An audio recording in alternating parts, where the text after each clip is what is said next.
Happy New Year, everybody. I hope everyone is doing well. I hope you're had a good New Year because this past New Year's is already the second right now. But I hope everyone's all right. Now, I know you're wondering, why didn't I do anything Tuesday, Wednesday? Well, Tuesday, NXT didn't feel like it was necessary because everything there was paint by numbers and it wasn't more important than anything. It wasn't a very good go-home show. It wasn't bad, but it wasn't that important. Due to the fact that, well, we already know with Devon Evans that he's heading over to the main roster, he lost his match. And everything else in between what we saw was really not that important. The only thing that was important was the Devon Evans and, well, Ricky Saints match. And we already knew what was going to happen. Ricky was going to win, and Devon was going to go to the main roster, which he is. That was the end of that. So there was no point. Now, yesterday, it was New Year's Eve.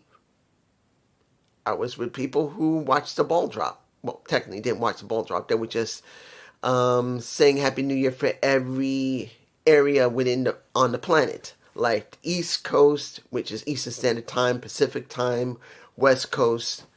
And that's what I heard and that's what I saw. So I was doing that over Dynamite. And I didn't even see Dynamite, so I don't know what happened. But I did watch this TNA. I was wondering, would there be an actual amount of content? And there was. And that's what I was worried about the most when it comes to TNA. But, and you already see the title here, I have a big gripe with what they decided at the end of the show. But let's go through this.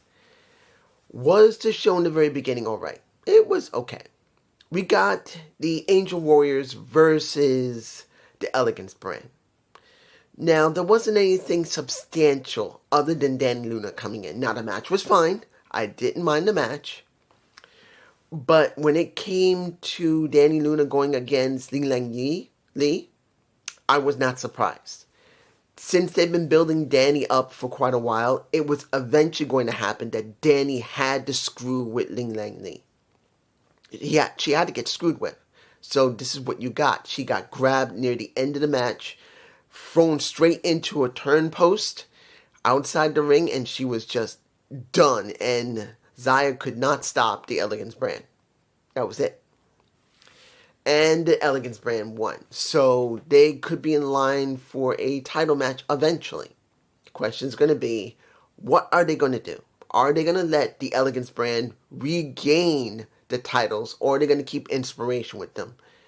As far as I'm concerned, seeing that Inspiration has basically fallen back to the iconic stick, instead of giving us maybe more than just a stick, they give us something extra. They've gone right back to it. I'm sorry, guys. If you love the Iconics, and I know people do, and I'm not against Cass and Jess. I'm sure they're wonderful people. They are. They're both beautiful, wonderful women. But they promise to be more than just the old iconic stick. And at first, when they came back after having the kids, it looked like they did. But guess what?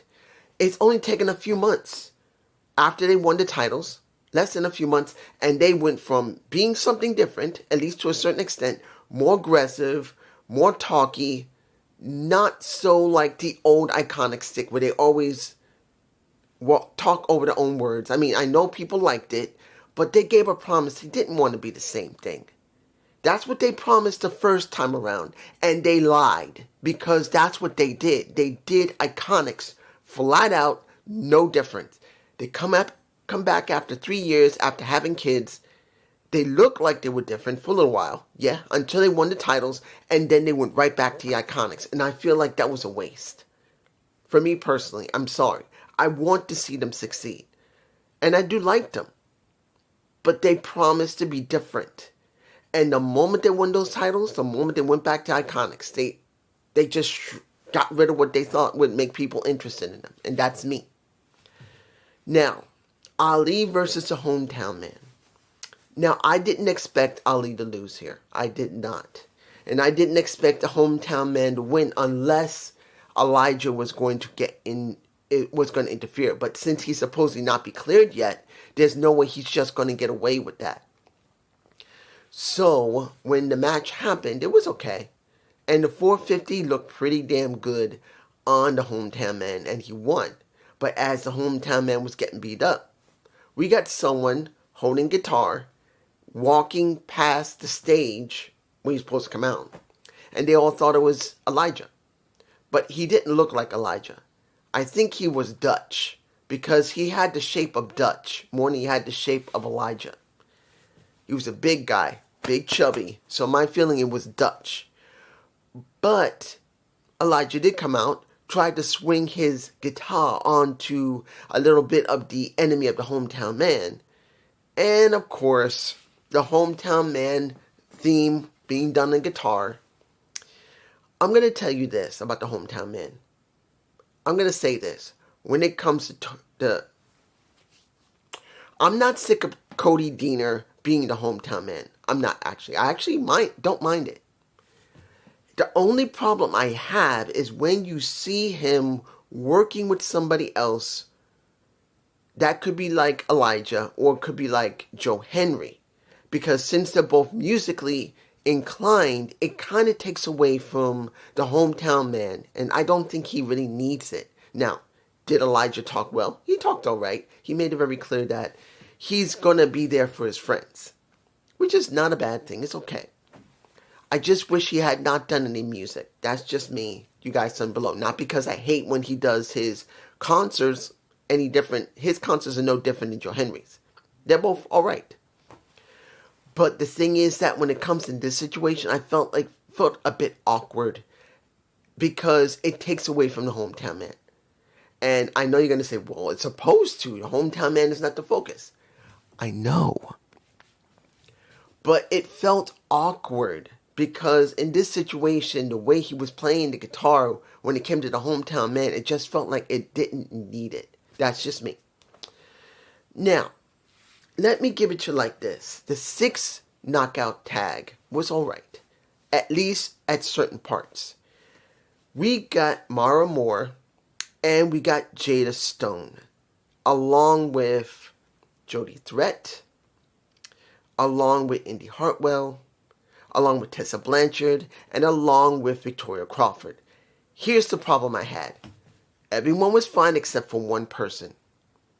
And I felt that there was a major issue with her. Jada Stone was the issue. Myra Moore, she worked perfectly fine in the match. When you see a Tessa Blanchard, she was fine and her tits look good. And Victoria Crawford looked fine. In fact, I know not everyone likes Victoria, but when you see how she was working the match, Victoria was better than normal.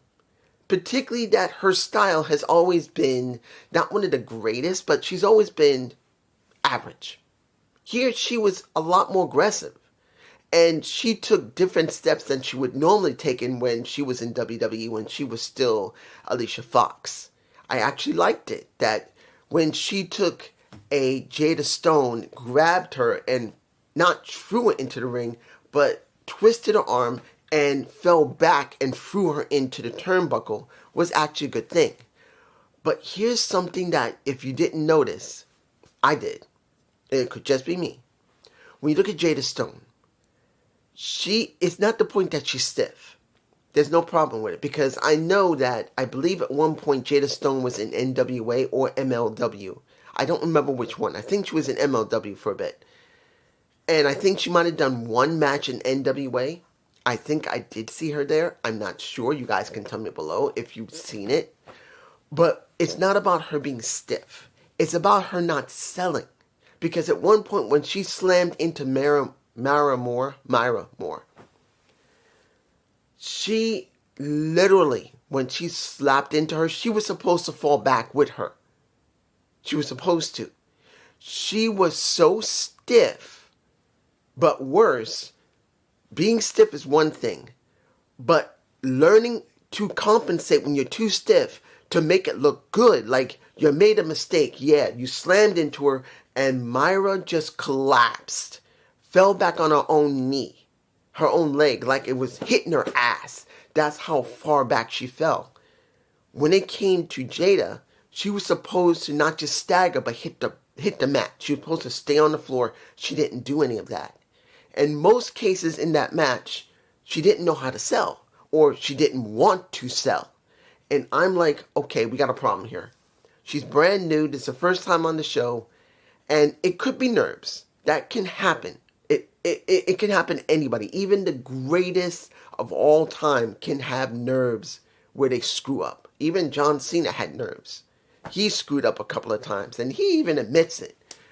But when you see someone come in, they may be nervous and mess up. They be a little overstiff. But when you don't sell right, that is a major issue. You must be able to sell. You got to make it look good for your opponent, but also yourself, to give sympathy for yourself, to give believability. And a lot of times, a lot of wrestlers do not sell very well. And she is no different. Unless they start working with her, you're going to notice she's going to be incredibly stiff. And worse yet, she just doesn't look authentic. And that's a major issue for me. Of course, Myra Moore won the match. She was the one who got the pin.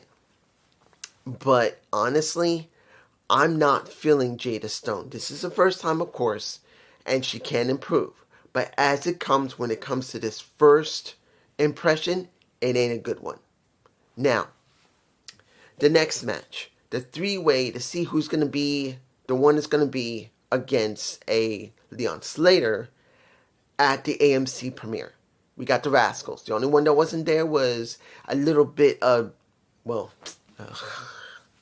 this is the thing. Desmond Xavier's my boy. And I wish they had not done him dirty when he came back. It would have been nice that he didn't have to go up against Leon Slater. I was happy he did, but I knew they weren't going to make him the new X Division champion. He was not going to do that. And I kind of wish they had not gone there with him, but they did, and he did. No, it wasn't. Yeah, he did go up against him, and he lost. And he wasn't in the match, and I really wish he was. But it's all right. We got the rest of the Rascals there, but here's the thing. We already had Myron Reed already get his shot, and he lost. And I expected maybe Trey to get the shot. He just came back a while ago after having surgery, and he really hasn't had that much of an opportunity. When it came to Wentz, yes, Wentz has had a lot of opportunities, so I thought Trey was going to get it. No, Myron gets it again, and I'm surprised. I'm surprised they gave it to him again on the premiere of AMC. I'm not against it, but I'm kind of surprised they would go there. They might be getting high on Myron. Let's see what we're going to get. Now, let's get to the backstage stuff. And let's start with the Righteous. The Righteous video package that we saw with here's the thing. I have seen Dutch a couple of times. I have definitely seen Vincent when he was Ride and Die with the Kingdom of TNA when it was Impact Wrestling. I know what he was like when he was working with PCO. I know. So he's not someone I'm not unfamiliar with. And if anybody says, I don't know what you're talking about, go back a couple of years, look at the Kingdom, and you will see, I believe it was the Kingdom. I can't remember. I think it was called the Kingdom. And they were in TNA. Well, Impact Wrestling. But let me give you like this. The way they talked was good. Vincent is a very good talker. And he made it clear with Matt that was stunned, and they showed a recording of what happened after the match they had. Where Matt was stunned, and then the Righteous took him to the back. They set up a shrine all around him. And when he comes to, they're in his face, pretty much saying, we want to help you. We truly love the heart. He didn't say it like that, but he said, we know that you are the greatest. And we want to be there for you. We want to learn from you. Help us to help you. That old line. That line I remember. I don't know if you've ever seen this. Justice League. The Justice League. No. Should I say it, the Justice League? Justice League Unlimited I believe, was it Justice League Unlimited or Justice League? The cartoon show. When you have I'm trying to remember the episode where pretty much Hawkgirl was with her people, with the Farragon people. And she is with the commander there, who she's known for a very long time, that's supposed to be her man. But not, because you know who it is if you know about Green Lantern. But when you see the situation where the Farragarians have stated to humans, we are here to serve you, but to serve you, you must do what we want. So help us to help you. That's the same thing that went through my mind when I heard the Righteous, because they're using the Hardys to trick them, to do whatever was necessary to get what they want. And Matt was not buying it. Now, when they went to the ring, which was fine, Vincent talked so well. Now, I haven't heard much of Dutch, and he sounded all right. He sounded a little bit over-enthusiastic for me personally, but it could be due to the fact that's his character. And I've never really heard Dutch talk before. Maybe I heard him say maybe a word or once or twice, but not a full segment before. So this is the first time I've heard him do it. So like I said, he wasn't bad, but he felt a little bit over-enthusiastic for me personally. But that's due to the fact I'm unfamiliar with him. But I want to make this very clear. It wasn't a bad segment with Dutch, and definitely with Vincent. I was not against Dutch. It's just I'm unfamiliar with him talking. I've seen him wrestle a couple of times, so I know he can wrestle. 2 times he did decent work. And when the Hardys came out and saying, if you think you're going to try and get us, you think you're going to do mind games with us, it ain't happening. If you want the titles, Matt is holding it up. Fine, let's do it. And he says, and this Vincent, no. We don't want this. All we want is to be there for you.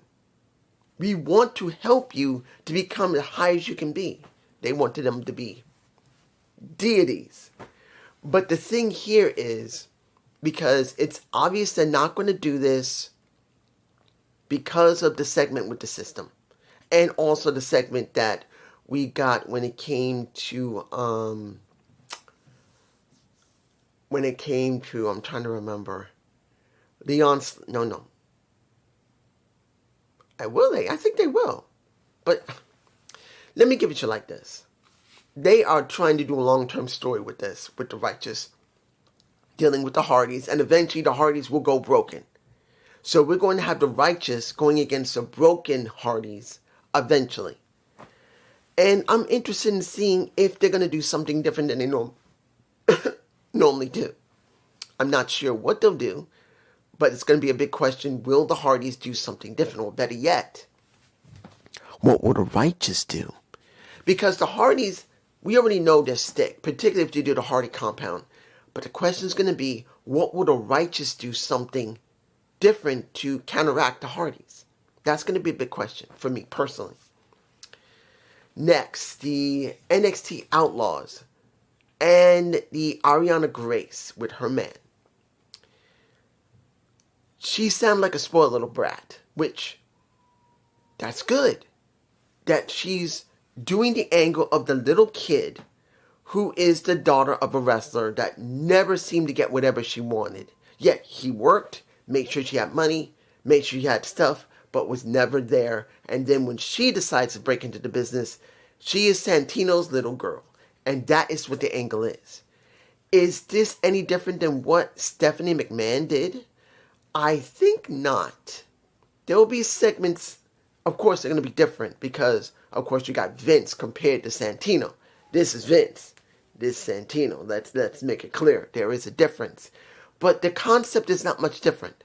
Santino is basically Vince McMahon, but with possibly Vince not being Vince being Vince McMahon, and then Santino being broken. Let's make it clear. The story is Santino Marella's heart is shattered, and he doesn't know how to handle it. And yes, we are going to get a match next week where, is it next week or is it going to be at the premiere? I know it's going to be an international championship with a Steve Macklin going against a Stax, but I don't know if it's at the premiere or is it next week. I've forgotten. But we'll find out eventually. So it was alright. Now, the system. As I said earlier, the system wants to do a match with the Hardys, and they're going to do a match with the Hardys, as well as Cedric Alexander and Leon Slater. They're going to do a match there.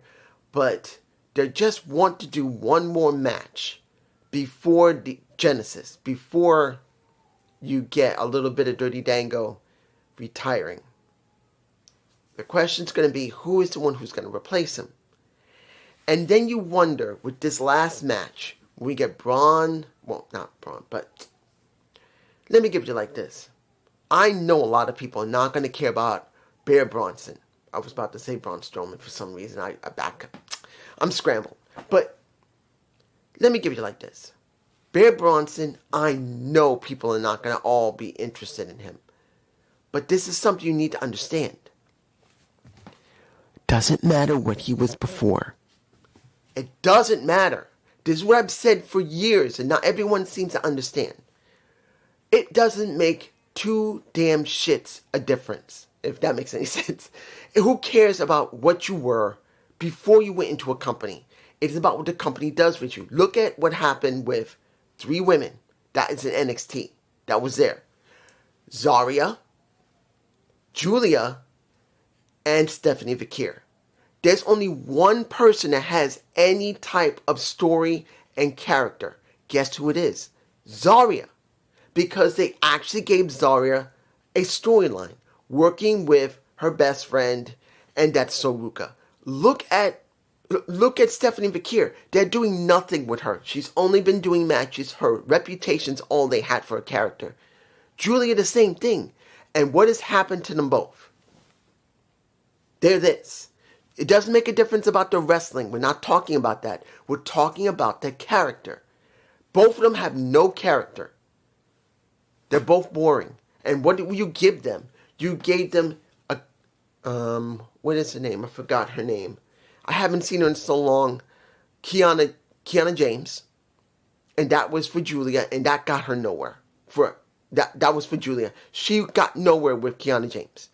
And then Stephanie Vakir, who did she work with? Who is she working with? Who do you think she cares about? The Rack Attack 2.0. The titty woman herself, Nikki Bella. And she still feels the same. Nothing great. She can wrestle her ass off. And no one's saying that Julia and Stephanie cannot wrestle. But their characters suck. They're boring. Not because of the in-ring work. It is eventually got to do something outside the ring. And if you haven't noticed, they made sure Stephanie and Julia had as little exposure to people as possible. They just threw them in the ring as much as they could. And now they can't do that anymore. They got to give them something to do. That's why you had Connie James. And that's why you now have Nikki Bella. And it didn't work. So now when you look at Bear Bronson, it's the same thing. Whatever he did in AEW and the independents means nothing. It's jack shit. What matters is going to be what TNA is going to make him into and what he can actually do with what they make with him. Whatever material they give him, he's got to be good enough to do the job. That's going to be the big question. Did he wrestle well? Yeah, he was fine. He did fine. I didn't expect them to win. Of course not. I know people say, well, maybe they should. If they hot potatoed that title, going from Santana to Kaz and then to Bear Bronson, that would have been bullshit. But we didn't get that. Kaz won, and guess who comes out? Santana. And Santana said something that TNA screwed up again, in my humble perspective. Let's be honest here. Santana showing up was not the problem. Trying to build up the Genesis. But we're not getting Genesis. We're not. What did Santana say? Santana went to Santino. Santana said, you're not getting that Genesis match. And what Cass is like, yeah, I got my one. I got a free night. And he says, no. Don't need to do that. Because guess what? You're going to have the match on the premiere of AMC. Really? You see, I'm frustrated here. I know people are going to say, dude, that's fine. There's nothing wrong with that. Nothing wrong with having a title match on the show. Yeah. There's nothing wrong except how this has been built into it. Remember, if you haven't forgotten, Santana won that at Bound for Glory. Then there was a month of no content. Repeats, 4 repeats of either old footage from months ago, old footage from the Hardy compound, and 2 episodes of old footage, not only from, let's make it very clear. They filled in some of the blanks when it came to Bound for Glory. That's what the documentaries were for. But they gave us nothing new. And then when he shows up, the first night, live, he jobs. And since then, what has he done? He's gone after the NXT Outlaws. And now, instead of giving a payoff, a smart payoff, do this at Genesis. We have a match at Genesis. No. You're now doing it on Premiere for a short-term jump in ratings. Trying to say, look, we can do something incredible. We're going to put our championship match with our champion and his challenger here. And there's only 2 ways this is going to go. 2. 2 ways this is going to go, guys. 2. Either 1, you're going to let Santana lose, which will be dumb.